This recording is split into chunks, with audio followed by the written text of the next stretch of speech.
Hey everybody, this is Donnie from Adex Clubs, and a lot of people wonder what goes on after you place an order with Adex. So I'm here to show you. So we got an order right here. Well, we got a few, but we're gonna do Charles Ganello. Just ordered a fat handle mace. So I'm gonna show you what happens when your order comes into Adex. Little espresso first. Oh, by the way, we're at the Adex World headquarters over here. This is my garage. So this is truly a home-based business that I try to give you guys the best service from. So check this out. Charles ordered a fat handle mace. Got one, we're gonna test it out right now. So all Adex products get fitted together before we start working with them. And that's always a good sign when they're screwed in tight, coming back from the guys who make these, which is right down the street. So here we go. We're gonna check it all out, test, make sure that the thread set comes out properly. Gonna give the mace the once over, maybe the twice over, to make sure that the paint, the finish is good on it, and no damages from, you know, sometimes stuff happens just in a little bit of traveling down the street in the back of my pickup truck in the pallets. Stuff happens to these things, so I want to make sure that all the customers get good stuff. This is wrapped up from the coater, who does a wonderful job. It's an industrial finish on the clubs, so we can save this for packing later. As you guys can see, I've got over here, these are my test weights. They're marked with the blue stripe so I don't pack them up in somebody's order. And this is the area where I work. So, with that being said, let's get to putting the mace together. Put the small weight on first. It's a good habit for anybody to get into, because now it makes your handle set up at 10 pounds, and then you don't have to be so smart when you're training. So remember, like, how much weight do I have on there? So you start with 10 and then you go 15, 20, 25, 30. Now, the reason why I use these weights is because I know that they're really done well. They are dead nuts on as far as lining up and fitting in the handle. So if there's anything that's questionable in the handle, the weights will be the first to tell. Try the thread set now and make sure that it locks down. Now, just freewheel it down like that. See how tight that is? I'm gonna do this 2 or 3 times to make sure that it takes it's probably about 10 pounds of pressure to open that. So that locks really well. Sometimes I'll do it 2 or 3 times. It might have a little bit of production debris, which is basically metal chips, in other words, in the grooves for the thread. So they get cleared out, and then I'll check these thread sets again before we pack it. We do it on the second weight because now you're at the top of the length of the mace, and you don't want this thread to be coming undone too easy. So check that out there. Now, every mace, club, and arc that I sell, I do this with. So you guys get good fitment every time. So now we're gonna do it on the next one down. And I know this is boring, but this is a day in the life of being Mr. Adex. And hear that click? That means it's clamping down really hard, and that dual helix thread is doing its job. This is an industrial strength thread. This has got 9,000 pounds of shear force, so it'll take pulling 9,000 pounds to tear, or over 9,000 pounds to tear these threads off. They turn in nicely. The original ones were done in a single helix, and they took too long, so I said, gotta make them faster. See how nice that locks down there? Now, sometimes some people could get them to lock on really tight, and if that happens to you, you got to practice the hockey shot, especially with the mace. So you got to hit it on the left side, like you're taking a slap shot left-handed with a hockey stick. And you just bop the thread set against the ground, try to get it to jar loose. But do it on a block of wood or on a rubber gym flooring. Please don't do it on concrete or tile or any wood floors, you know. So make sure it's a block of wood or a rubber gym floor. See that? So all of the weights fit wonderfully on there. That's great to start with. Now, we're done with the test weights, and we are gonna go to the regular weights. Look at that beauty right there. So make sure that the finish is good. Give it a, you know, another check real quick. Make sure there's no scuffs from transporting them. And let's grab some weights. Here I've got some weights over here. I actually have them all over. Let's grab this one. No. Some of them have chips and such from being transported.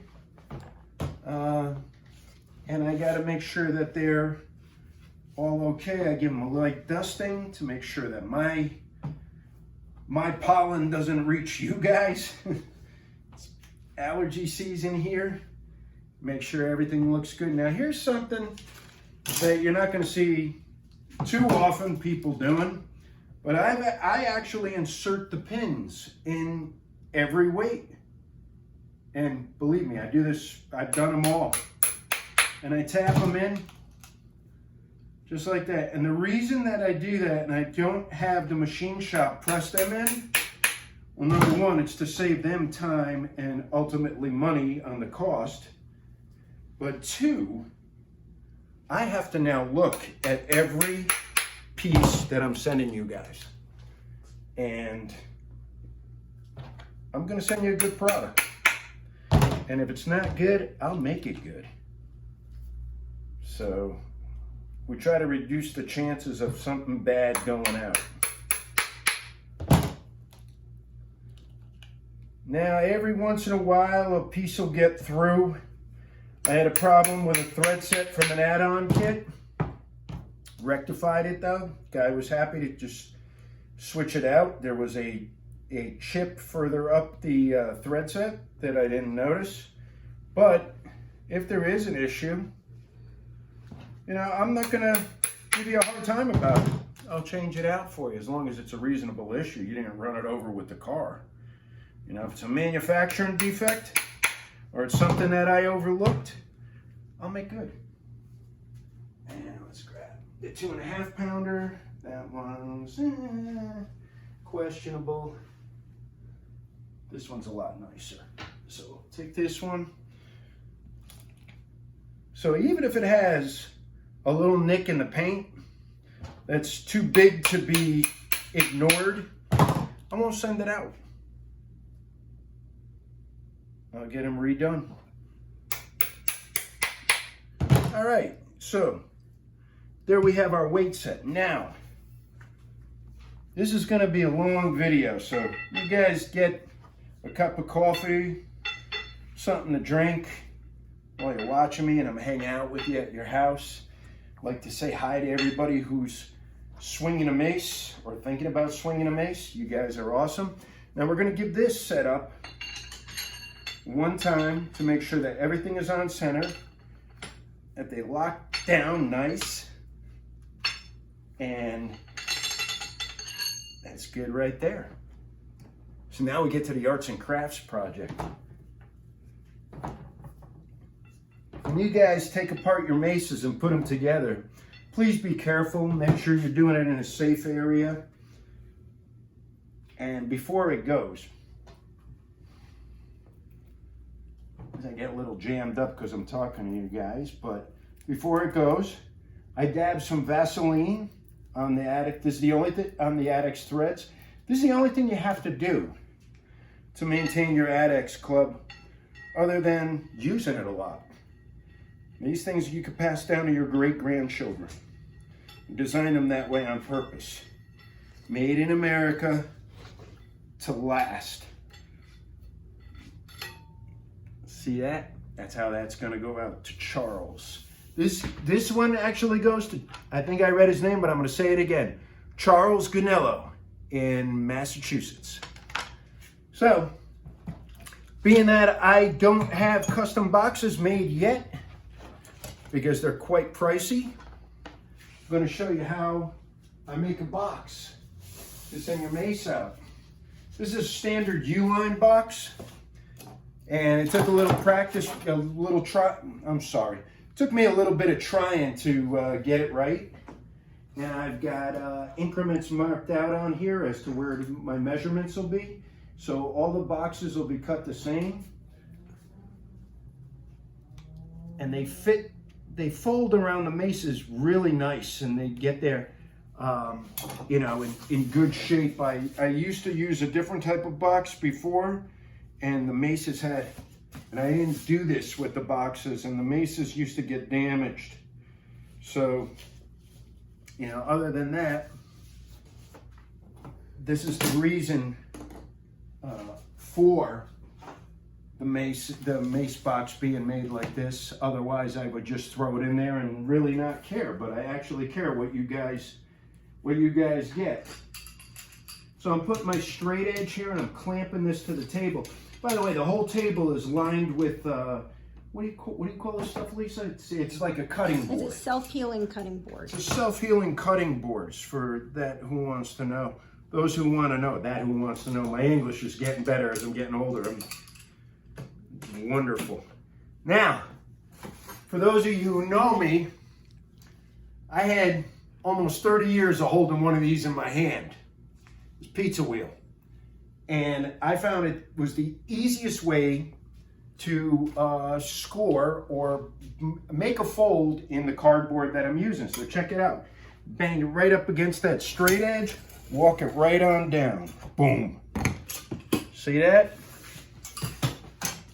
Now you guys saw that neat little trick I did. I didn't measure on the other side. I just dragged over the ink so that it's approximately there. So it's good.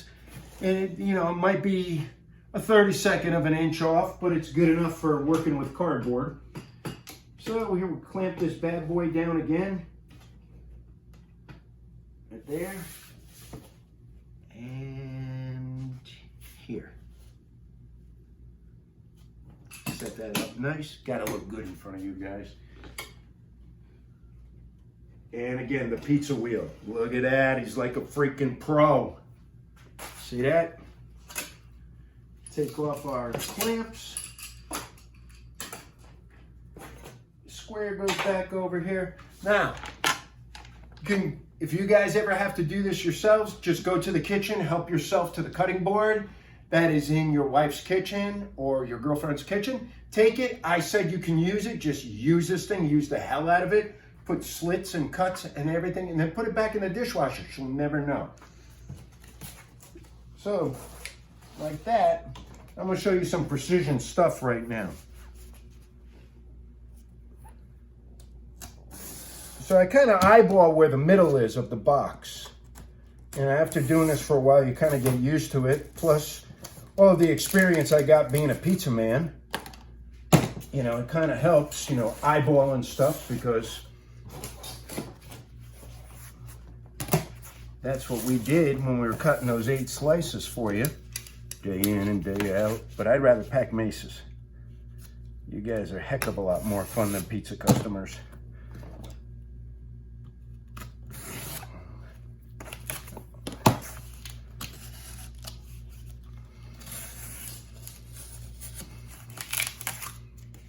Just like that. And don't forget, put this back in the dishwasher when you're done. So, think it's done, but it's not. Now I got to make the edges for the new folds.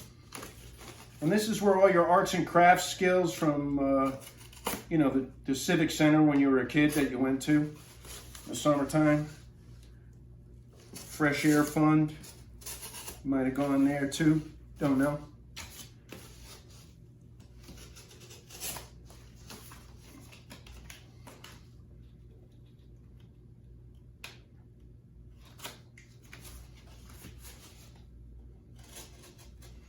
You know, when I'm doing this without the camera on, I'm much more proficient at it.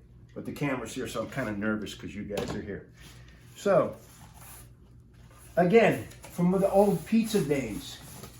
Oh, look, I left it. I left one still hooked up there that could erect the box. So, fold the box the other way. And you kind of do this with the boxes. Get that crease in them really good. Make sure that they fold over the other way. So once you fold cardboard one way, it's easy to fold it over the other way. And all those years of folding pizza boxes comes in handy. Look at that, I got a nice sturdy box here. So, with that being said, I'm going to take down the bottom of this. Now, some companies will send you stuff, they don't pay attention to that. I actually read 3M's guide for taping, and there's got to be about, for the amount of weight that goes in this box, there has to be about 1.25 inches of tape on this side to be able to hold the weight that's in the bottom. A lot of things that people don't know you can learn from tape.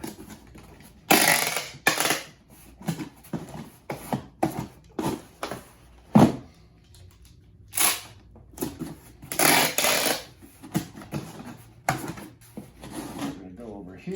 Now this is going to be about the width of Charles's label, or the length, I should say, the length of Charles's label. So, just like that.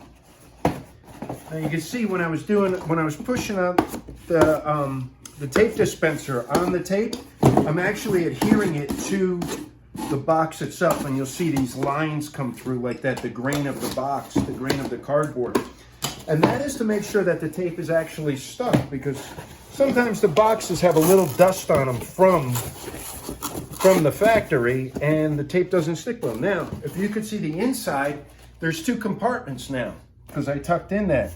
So the mace will fit on one side, and then the weights will fit on the other, along with some packing material to keep them safe and keep the box from collapsing in on itself when the delivery guy picks it up.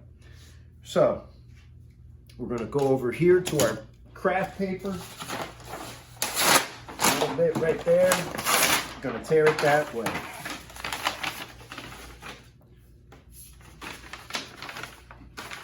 Wrap it around the head of the mace, and this end is going to go opposite where the glue seam is, so it doesn't put extra pressure on it. And this side is going to be balled up to make up for the space that the knob on the handle doesn't fill. So it packs the box fairly well. Now, I'm going to insert the instructions for your mace. And it's got the schematics for the key, and that goes under the mace handle.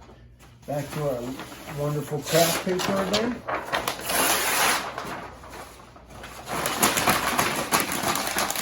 So I learned a lot from watching packing videos of how they make the pressed cardboard. What's that stuff called? The ones that shape like the drink holders? Oh, they're made from paper pulp. Paper pulp. I was watching paper pulp and how they do things, because I actually tried to make paper pulp here at the house. And I was going to do that. In my blender. In the blender, yeah. That again, put it in the dishwasher when you're done. She'll never know. And I tried to make the paper pulp. Sure, she'll I never tried to know. make the paper pulp, and it didn't work out too good. So, someday we'll get that. Bad tear there. Happens every once in a while. So we're going to keep this set up for our space, to fill the space between the weights.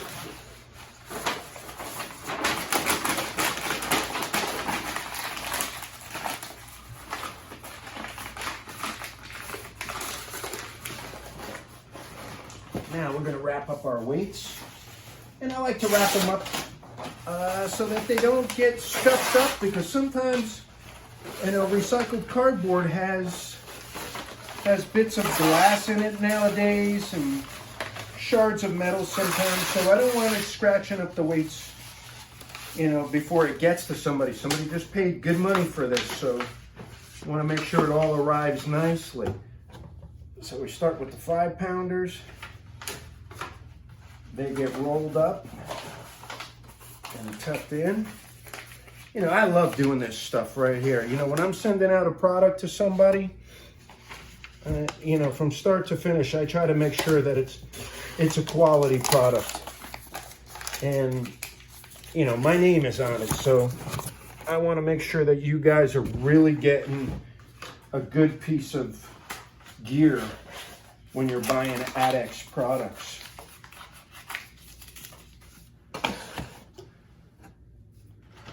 So I kind of have like a little routine for doing this.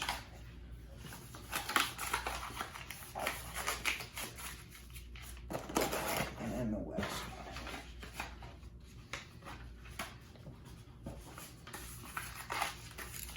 It's kind of boring to watch somebody work, but interesting at the same time.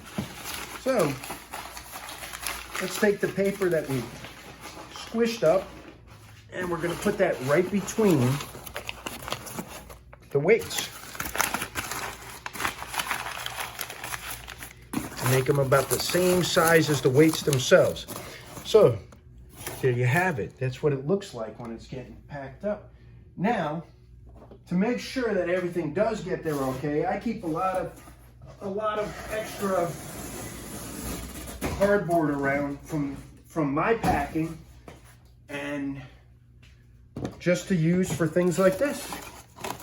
So this actually adds, believe it or not, to the box so that it won't, the pieces don't fall through if it's turned upside down. And we're going to go back to this area. And we're going to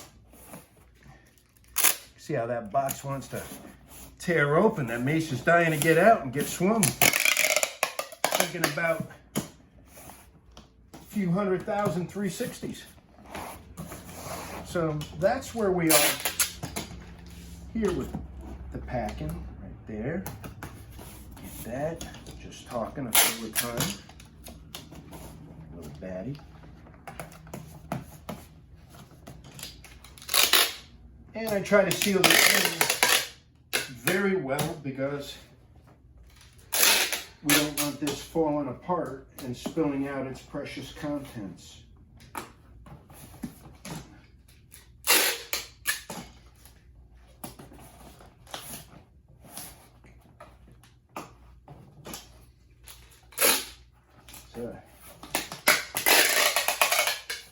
A little bit of extra tape sometimes goes a lot better than trying to deal with the lady at the post office to get the insurance claim done.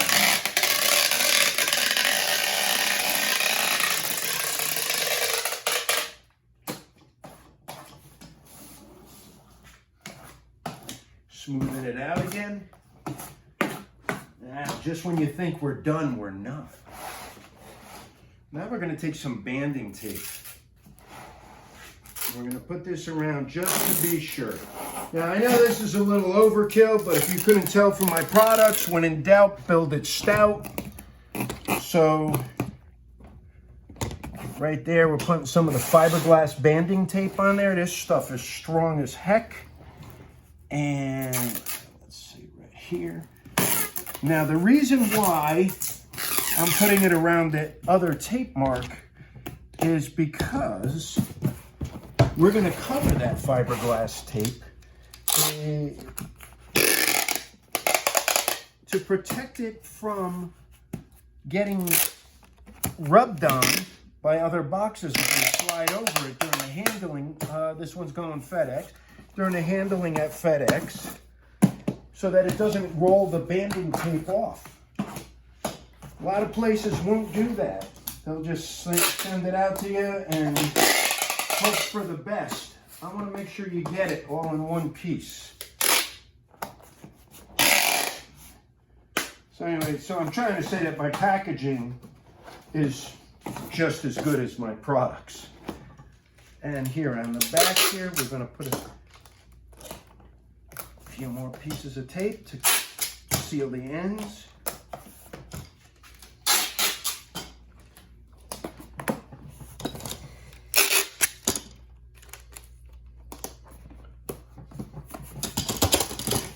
Whoa. And with that, we're going to cover the ends just to be really sure.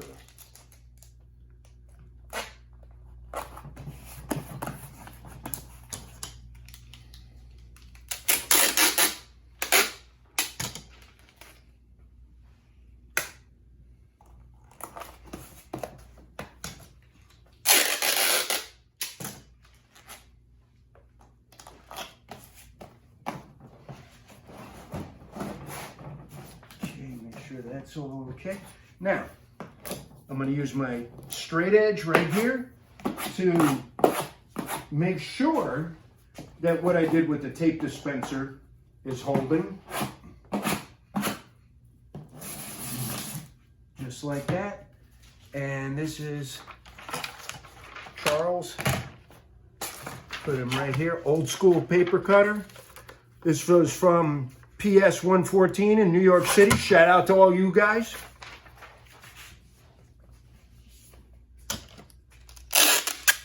And I like to tape the label up because just in case the label gets tore off, or sometimes they do, we want it to, I should say, to not get the label tore off. So there's a little extra tape on the label itself.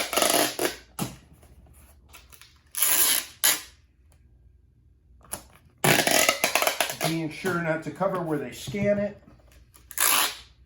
because then the FedEx lady gets upset again. I have to smooth out the tape. See, right there is one of the reasons why. It curled up on me. Make sure that's on there really good. And it's on the way to you. Hope you guys enjoyed watching this. This is part of my day and I wanted to share it with you. And I also wanted to share the care of the quality of the things that I want to send out to you guys. So please, if you've never used my products before, give them consideration. And if you're using my products, thank you very much for doing so. You guys are the best. Peace. I'll see you on the platform.